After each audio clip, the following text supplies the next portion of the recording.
Welcome to She Talks, a series where we talk to women who are driven by purpose, who are independent, strong, also vulnerable, who succeeded but also failed.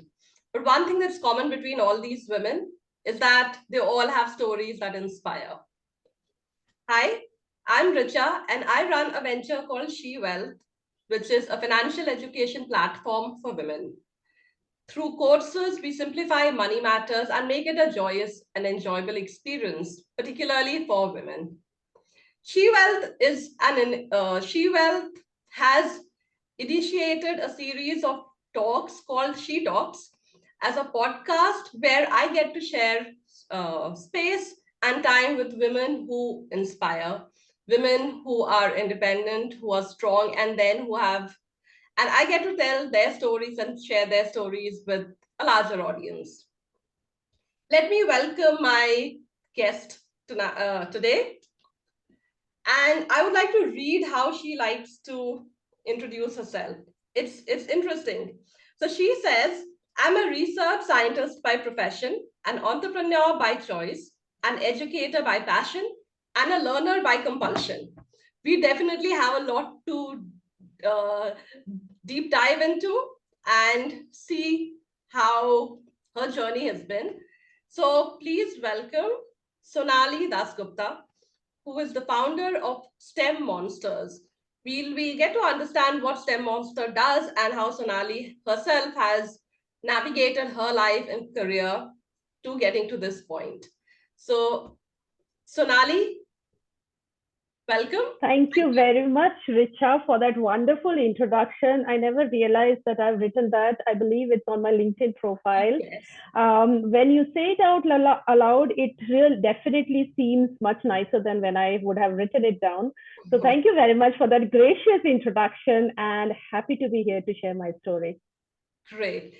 So, Sonali, whereas we definitely want to understand what STEMmonster does. It definitely has a very intriguing name, and we want to know what that means and what you do.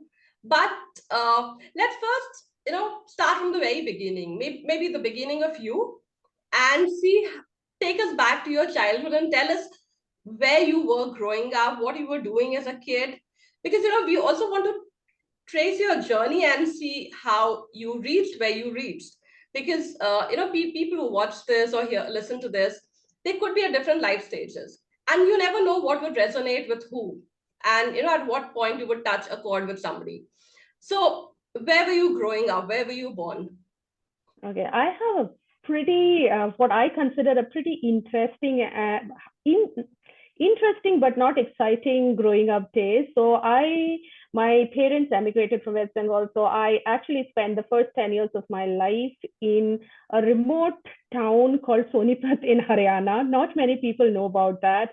And then we moved to Delhi because my father decided to go down the business route, leaving his company, his secure job, and he built a company of his own.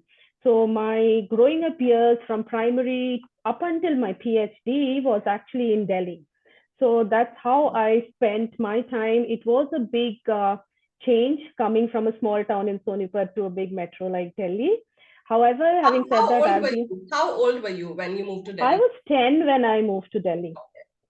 Yeah, but the years which you remember growing up on trees and playing with tires and climbing walls, the typical rural lifestyle that happened in the first 10 years, I think has had more impact on me than probably any time in my life, more than what I could probably even remember, because those were the days where we spent exploring, figuring out things, making stuff from waste, and that kind of shaped into how I navigated the world around me, even after moving to Delhi.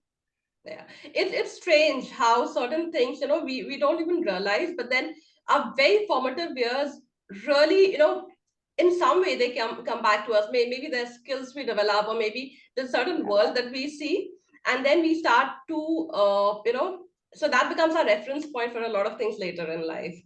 So Absolutely. what kind of a student were you? What kind of a school were you going to? Let's say Delhi, because so 10-year-old would be like in grade 3 or 4. Five. 5, okay. So Yeah. what kind of a student were you? So I was very lucky to go to a school, which was What actually a school were very you good in? school in Delhi. What In school? Delhi, in Delhi, I studied in Mothers International School, Okay. and I was very fortunate to be going to that school because that was one thing in those days. The school emphasized not only just on academics, but an overall development because it's a part of the Sri Aurobindo ashram. Mm-hmm. They used to have a lot of focus on spirituality. Now, I wouldn't say I'm very spiritual or that it had an impact on me.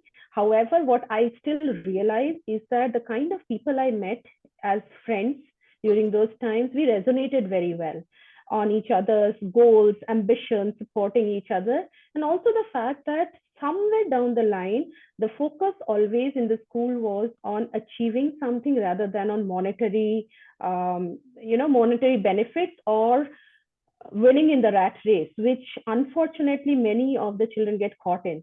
So Mm-hmm. I was never in the rat race to do something. Now, one might argue that it is easy for me to say that at sitting now at this position. However, I think I've been very fortunate because I was not studious. I was so-called smart. I was always doing well in academics. I was always topping the classes, but I don't think I was studious. And I was never forced to be studious. Okay. So I was very sporty. I would spend a lot of time just playing on the roads and the playgrounds. I think that was the biggest point of contention for my parents because I was never studying. Yeah. All right. So, so as a kid growing up in the 90s, I can Mm-hmm, imagine if there's a kid who's smart, if you're getting good grades, there is a certain level of expectation of the parents and maybe also teachers, but maybe most of the mm-hmm, parents, which mm-hmm. you consciously or unconsciously, subconsciously, you start believing that to be your future or something that you must be working towards. So anybody who's very smart, getting good grades, probably would take up a science in 11th, would do either an engineering or medicine. What were how did your parents impact your? Very interesting there. Very, very interesting there. So my dad was an engineer and he is the smartest engineer I've seen. I mean, he's had patents in his time when probably patent itself was a very new Mm, word in that time, in those times, right? He was working for companies like Siemens and all. So, however, so I was the eldest in the house and I was always his assistant, so to speak, from a very young age. So it was not something which was drilled down to me that you have to pick up sciences. It was something which came very naturally to me. And I think that's very important because once you get a child interested in a certain domain or in a certain field, the inquisitiveness of the child and the interest of the child to just pursue becomes that much easier. And grades is not something that was ever forced upon us. Good mm, marks or bad, doesn't matter. I still remember the day when I got into IIT and I finished my graduation. My mom actually spent entire night sleepless, asking me, mm. "Would you pass? Do you think you would get a first division?" So I still remember. We were just talking about it the last week. She's here now with me in Bangalore, and I said, "Mom, do you remember that night you woke me at 6 in the morning saying, 'Do you think you would get a first division?'" So You I you think, and can't, yeah, parents. I mean, sometimes you just don't get. Get them. yeah, so so having said all of this, what I personally believe is that marks was something which I was never pushed towards. It Mm, was always a question of me achieving something because I set out my goals. I was the eldest, so there was not even a sibling rivalry, so to speak. It was mm, just me saying, I want to be in IIT or I want to do this as a. For me, it was instrumentation because my dad was doing that. So I always wanted to do an MTech in instrumentation from IIT. That was a goal I set for myself. And mm. when I got into MTech, not many people know this. I did MTech for a year and I just switched over to PhD. So I just left it because I kind of realized, no, not intriguing me at that point. Hmm. And there was never any kind of um, resistance from my parents to not do this or to do that. So I think what worked for both me and my younger sibling was that we were always given the freedom and choice to do what we want to do. The only thing that was important to us or told to us was whatever you decide to do it well, put in your 100%. Mm, We don't mind what you do. You want to play, you play. You want to do arts, you do arts. You want to paint, you paint. but make sure you're putting in your 100%. That was the only consistent thing that was there throughout the life. And that's And a, I think it served and us that's well. a great way to bring kids up, because you're not imposing your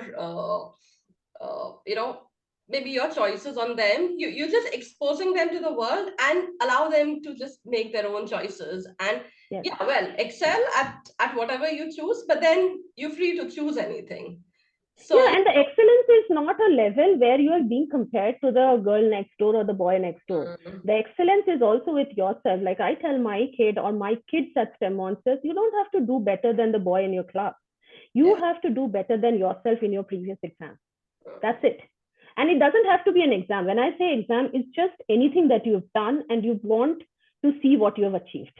yeah. Exam is So, just a very okay. generic word. So, as humble as you want to sound, but you definitely were a bright child growing up. It's not a joke getting into an IIT or pursuing courses that you've enjoyed.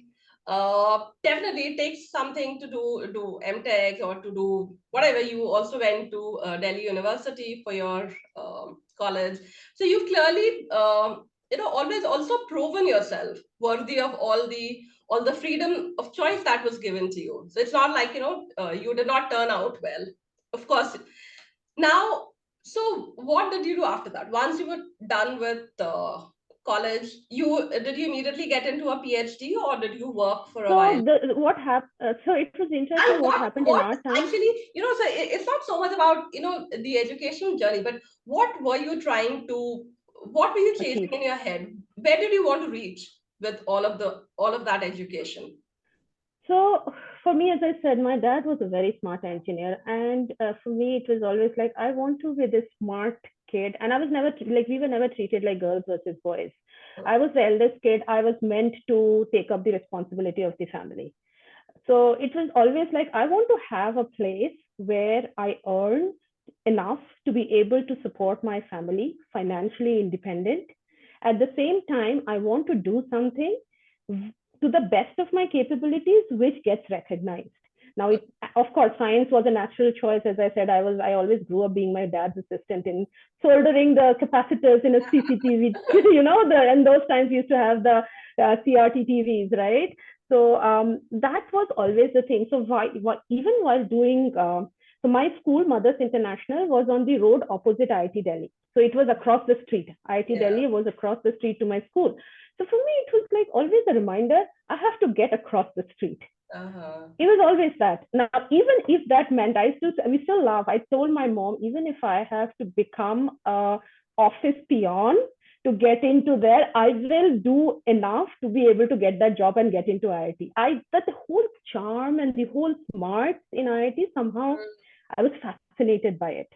And as God would have it, so I was always working to do the best that I could. I never went for FITGI. I never went for any of these training institutes or coaching institutes. Mm. But whatever I did, I still remember I would tell myself, if I have done 10 questions right in the last paper that I took to practice, I will get 12 this time. I'll get 14 this time. So for me, it was always a competition with myself. It was never about, who got how much AIR rank. It was never that. And I think that has served me very well in terms of achieving what I want to achieve without getting stressed. Okay, so you went to IIT, then did your MTech, you went on to do your PhD. What was your PhD in? Just very briefly. Photonics technologies. Okay. So it's physics with a specialization in photonic technologies. And what did you want to do with that knowledge? With the PhD, I wanted to be a globetrotter, believe it or not. I saw myself as this professor or researcher who would Mm. go to conferences worldwide, tell people about their invention. And, I had this whole thing going on that I want to be somebody, oh, tomorrow I am in London, next day I'm in Paris. And I would be going to conferences and seminars and talking about my work. And thankfully, I got that. Somehow it just manifested. Mm. I've worked with people who are inventors. I've worked with the inventor of optical fiber amplifiers, which has made um, internet possible today. My guide in IIT-Delhi, he is one of the best professors in the field of optical fibers, Professor Ajoy Ghatak, who was there at IIT-Delhi along with my other co-guides. So Professor Pal was my guide and Professor Shina was my co-guide. Professor Ajoy Ghatak, not many people know this, but he's known as the one of the father figures of optical fibers in India.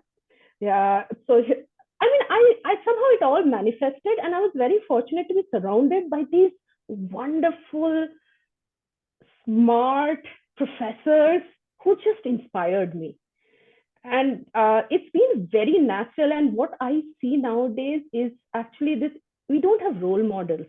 Like, I talk to kids, and their role model is probably, I don't know what is that Korean band happening nowadays, which is supposed to be very cool. BTS. My daughter, Yeah, yes, BTS. BTS. And my daughter laughs at me when I say, "What is BTS? Behind the scenes?" So I think the role models, we are lacking role models. I never was in shortage of any role models, whether it was my Mm. dad, it was my professor. I think that is something we need to get back, So, you know? clearly your love for studying in general, and in particular, your the subject that you chose to pursue is, you know perhaps you did all of these 10-15 years back, but then it's so evident and so clear. It communicates across the screen, and then I can feel that excitement. And no wonder you've picked up uh, a topic to become an entrepreneur in a similar field. Now tell us, what is STEM Monsters, and what problem are you trying to solve? Okay, so as you said, what inspired me? And for me, the inspiration was because my dad was very hands-on. My professors were, of course, inventors, researchers, best in the profession. So we always were inventing. That thrill that you get when you Mhm. explore something without being asked to do it, just because you are interested in it, is what stays with you for the entire life. And in addition to that, of course, you need that basic foundation, which is very strong, so Mhm. that you can innovate and build upon it. If your foundation is not strong, I probably would not be where I was, because I could pick up new fields. I could adapt myself. I worked in the corporate sector in the UK I worked in the academic labs in the UK for 10 years. So it's like you have to keep on adapting. And I think that is what I felt was solely necessary for the children. So once I returned to India in 2019, I spent a long time in the UK and working for other companies there and research labs. I finally returned to India in 2019, last quarter of 2019. Okay. And then I kind of was at a crossroads on what do I want to do with my life now. I have been used to working with these fabulous people over the world, Mhm. inventing and doing cutting edge research. What do I do now with my life in India, where my child was also growing up? I am very fortunate that she is a very smart kid, picks up How things. old So is for me, your it was, how old is your she's daughter? now 11. She's now 11, but she's somebody whom I have always had to keep engaged because school was just, it was very easy and she was bored. She didn't know what to do after coming back home. I've never seen her study till date. So I was always doing stuff with her, experimenting, doing things, showing her, look at this, look at that. And that gradually, I think it has definitely shaped her. So, in a very weird kind of way, when I look back upon it now, I had a very similar childhood with my Yeah. dad, experimenting and doing Yeah. things. So, what I realized is because of the change of lifestyle nowadays, many parents don't have the time to do that with their children. Mm. And even if they do have the time, they're not really sure how do I go about it. So that is a problem being faced by a lot of parents, where either they don't have the time or they don't have the starting point where they could do this for their children, which Yeah. is build a foundation, strong foundation in science, which will help them excel in whatever career they want to excel later on. Yeah. So And that's what where age STEM group what monsters age came in. group do you work with? So we start at a very young age. So 8 years is when we start, which is grade 3 onwards, because that's the perfect time to get the children interested. The whole purpose of STEM Monsters is to get children interested in sciences through fun, hands-on activities and experiments. Because the thrill that you get by experimenting Yeah. is something you can never get by reading or listening. even when we are baking, right? We bake our first cake, it may taste horrible, but that thrill is something that stays with you. It's the same thing with any subject. It's the same thing. So STEM Monsters is a learning platform where we get the children interested and excited about sciences by helping Is it them a do physical, experiments. does it happen in a physical setting, or it's a, So it no, happens with the online? in the B2C, we work in the online mode. Having said that, it's still an after school online mode because most of our children are spread across India and Asia. So physical is ruled out. Having said that, the children are actually doing the experiments like you and I are talking. It's an instructor led session where the children do the experiments themselves. Question, we never tell them what they are doing. They come up with the observations, they come up with the conclusions at the end of each session. So what we've seen is most of our children who join us, we have a retention rate of 95% for over 18 months.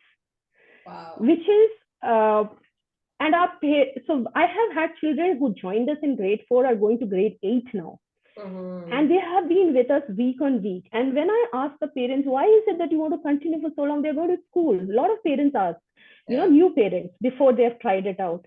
But so I tell them, see, it's not school study. It's not study. Don't think of it as studying. Think of it as something which will make them want to learn. Because ultimately, that's what you want, right? Whatever subject. It's just so Tell me happens. something. What makes you a good entrepreneur? What skills that you learned as a kid, or maybe growing up, have translated into you being a good entrepreneur? Of course, I think you're learning, and every day we keep improving. But then, what is it that you can draw some parallels, from like? so. I think one of the things is definitely adaptability. You have to keep adapting and evolving. It's one thing to just learn, but it's another to learn and apply. And that's what even STEMonsters does. You learn concepts and then you learn to apply. What good is it? What good is it if you only learn and keep it to yourself unless you apply it to solve a problem? Yeah. So I think it's that ability to adapt, use it, and not and continue to do it. The resilience, the perseverance to continue to adapt and evolve. It's a cyclical process. I think that's one of the things of being a good entrepreneur because it's like a curve, isn't it? There's a sinusoidal curve. It's never going to be a straight line. What do you do when the curve is down? What are the challenges that you face in your in running your startup? So being a solo entrepreneur, so there are good days and bad days as any entrepreneur would have. And being a solo entrepreneur, I think it's even more difficult when you're on the downhill curve. Yeah. My punching bag is my husband. So I literally sit him down and I say, I'm going through a bad phase. Hear me out and say something nice. And I'm very lucky for him to do that. So I realized very early on that I'm on the downhill curve. And I just reach out that I'm feeling low. I want you to give me a pep talk. I literally say that to him. And very lucky that whatever he says usually works, even if it doesn't, I slow down. Interesting. It's very interesting. Sorry, it's very interesting that you say that because of course, and forget about the life of an entrepreneur, any life in general, you will come across good and bad times, and it's important to be able to recognize when you're going through a bad phase and ask for help, because and that's a problem that happens with people at different age groups. So I have my daughter is 16 years old now. I see so many children her age, or friends and all, where you would keep so much just inside of you. So be it a teenager, be it a young professional, or maybe somebody going through a midlife crisis, whatever. At every stage, you must recognize what problems you're going through, and find that one person. Could be your spouse, could be your children, your friends, whoever. Some mentor, and seek help. Because I think it's not just a personality, it is also about finding that one thing outside of your work which gives you pleasure. For me, it's running. So so I make a conscious decision when I'm going through a bad phase. I'm very, as I said, growing up also I was very outdoorsy. I was the zonal badminton team and all of that. So I've continued to keep that. And I think these are the two things which help, because not every time his spouse is around or he's bored and he doesn't want to talk to you. Yeah, That and also maybe they are happens. going through Yeah, their absolutely. I mean, downward absolutely. curves. Spirals, Yeah, yeah. yeah. Ha, so So I I think think that also very is very important. important because you must have different interest areas. Also, you must have different kinds of people to Yes, try and tap into. It's not like I only and only depend on my spouse. What if he's not available, yes, maybe traveling yes, or maybe just going through a bad phase himself? yes, You must yes, have, like, somebody in family, somebody is a friend. You must have yes. different hobbies, like I personally, I start painting. If I go through a rough week, maybe my weekend would be where I'm just taking out a canvas and doing something. So yeah, we must recognize what that thing is for us, which is your stress buster. And Yes, so whereas you also need people, you need people definitely, but you also need certain things that you can do on your own. So, absolutely. and then I think you sort it.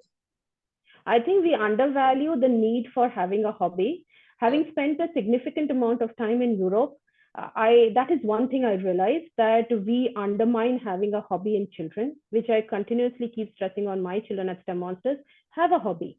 It could yeah. be anything, but have a hobby. Because Mm, I've seen professors whose hobby is to go on, like personally, my friend and colleague whose hobby was to go mountain hiking, and every year he would take a month off. Now, can you imagine something like that? It's happening nowadays as people are traveling globally, but it's not a norm.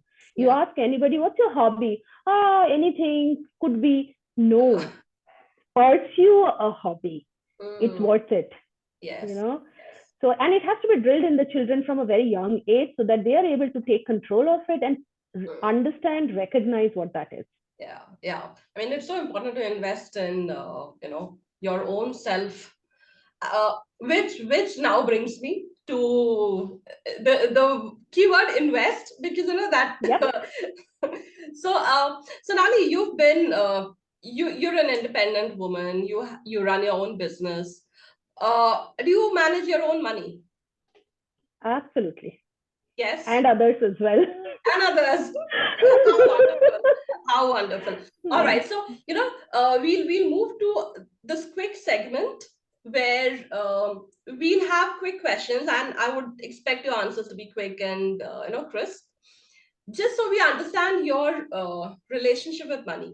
And as somebody who runs a venture which talks about money and women and all of that, I'm always very curious to understand how different kinds of women at different life stages build their equations with money, and how that works with different kinds of people.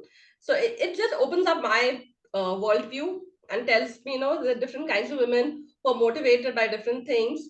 But typically somebody who's been independent all her life, who's been blessed to have parents who've instilled all of those values in you, I would like to understand how your equation with money is. Sure. Yeah. Now, so give me a good money habit that you have, and you can be very brief. Good money habit. Money habit that you're proud of having. Oh, I invest very seriously. I understand the difference between savings and investment. I understand Thank markets. I God for understand that. inflation. I understand inflation eats away into your FD rate. I do not believe So real estate is what are your investment. favorite top three investment instruments? For me, mutual funds, mutual funds, mutual funds, Yeah. but well balanced. Mm-hmm. Okay. So that's my top three. Takes top three. So and do you know how to select a mutual fund, because they're like a Yes. good I 100. have a portfolio. Yes. Okay. So I And have a you good balance between all kinds. all right. And fantastic. And a bad money habit that you want to get rid of, perhaps. Bad money habit is it's all in my head. I need to document and leave it for my family to know what I've done with the money. Yes. I can't tell you what a big problem that is, because and it was some years back. Because whereas I love managing my own money, I was like, all of this is still just in my head and maybe very randomly scattered. And I myself at one point did not know how much money I had. I was like, I have no idea exactly how much I have. And that is when I sat down, and then over a few days I pulled everything down onto a spreadsheet. And now, of course, I use a few apps that make it easier for me to consolidate.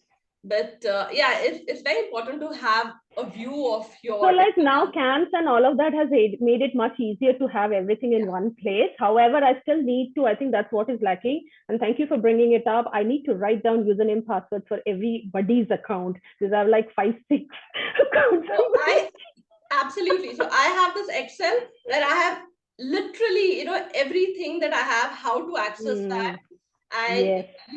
so this is the link, here's the password or whatever. So, a layman can understand. Like tomorrow, I'm like, I keep telling my daughter, where everything is, and somebody must know what Yes. and where Very you're putting important. it, because what's the Very point? important. Yeah. Very All right. important. All right. So I can just, probably digress on this. But okay, tell me okay, I give you two options. Select one. I can double your wealth today at the age that you're at, or I can halve your age. So it'll make you half your age with the wisdom that you have today, all the intelligence and wisdom that you have today. What would you select? So one is double the wealth, half the age. Yeah. Is it with respect to money or is it with respect to life? No, money. Money. Then I would Money. double the wealth. I would just double the wealth because I think I have been very, very aware from the time I started college. Mm-hmm. Where being financially independent and aware was on the top of my list with respect and globetrotting, as I said. So you also have a lot Yeah. of you have a bucket list of things that you want to do with all that extra money. So yeah, that's a good choice to make. All right, Yeah. great. What's your what's your guilty pleasure? If say you were to win, Guilty? sorry, Travel. travel. Okay, so like how people say today, we spend on experiences and not on material things. So I get that so well. Yeah, if I had unlimited amount of money, probably I would not buy the biggest house possible, but I would travel to all possible places that I humanly can. So clearly. Okay. You know, tell me something very briefly. What's been the role of money in your life? How much has money controlled happiness in your life? I just lost you. I'm sorry. Would you please Oh, repeat that? yeah. So I said, what is the role I of can't hear you. really? Uh, okay. Can you hear me? No? No, I can. Now, Oh, no, no. Yes. okay. Yes. All right. So, what is the role of money in your life, Sonali? And how much would you say that money has controlled happiness in your life? To what extent? Okay, so I think money is the way I look at money, it's a much needed evil in your life because, as much as we say about money is not important, a very significant part, not the entirety, but you do need money not just for happiness, but also to maintain a certain health, to be able to do the pleasures, to do this talk. I mean, so I think it's one of the very much needed evils in life. At the same time, I don't think money has controlled us. Uh, in our life as a partner with my husband, we've never had a time. We are very fortunate now at this life stage, but we have had our struggles where we would walk for 3 kilometers to save on 2 pounds. So we have been through that journey. And I think it has never really controlled the happiness, but it has given us the relaxed state of mind that we have today. Yeah. What's the costliest thing you own? Other than house, Other than house, because if you have house, we we recently splurged on a car. Okay. So we bought an Audi X7 very recently. I think it's a splurge that we consciously made. We're still not sure how stupid that was, but yeah. Well, Yeah. why earn so much money if you don't spend them on, if you can't splurge once in a while? I think, that Yeah. also is important. I mean, it's not like, so there are people who derive happiness from earning money. There's some people who derive happiness from converting that money into things that bring happiness, and which is, Yeah, I mean, when we were buying the Q7, we took about 8 months to convince ourselves first that we want to go in for this. So no purchase. The only thing which I'm very proud of is no purchase is ever whimsical or spot Mm. purchase, as they call it, like, Yeah, instantaneous, reckless purchase. yeah. Every purchase, small or big, is actually a conscious decision. So Mm. even when we bought the Q7, we decided Q5 or Q7, do we need a big car? Do we need a small car? All of those things. So I think that is something which has held us in good stead.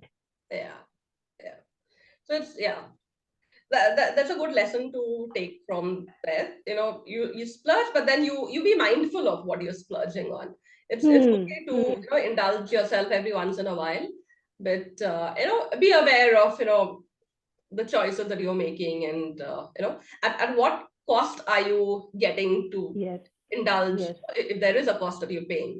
So great, Sonali. That was wonderful. I mean, you were such an awesome guest, and I loved You talking to made it seem all easy, Richa. You made it seem all easy. Thank you so much for that lively, wonderful, supportive you.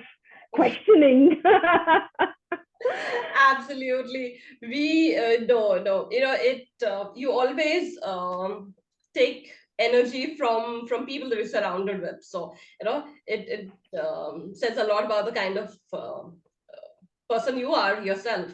And it's been great. Of course, I've had the privilege of knowing you for a while, but maybe not very deeply. But I'm glad I got to, I got this Same opportunity here. where I could chat up with you, and I hope to meet you, sometime soon enough, Absolutely. and build on this. So Absolutely. Thank you thank very you so much. much. All the best.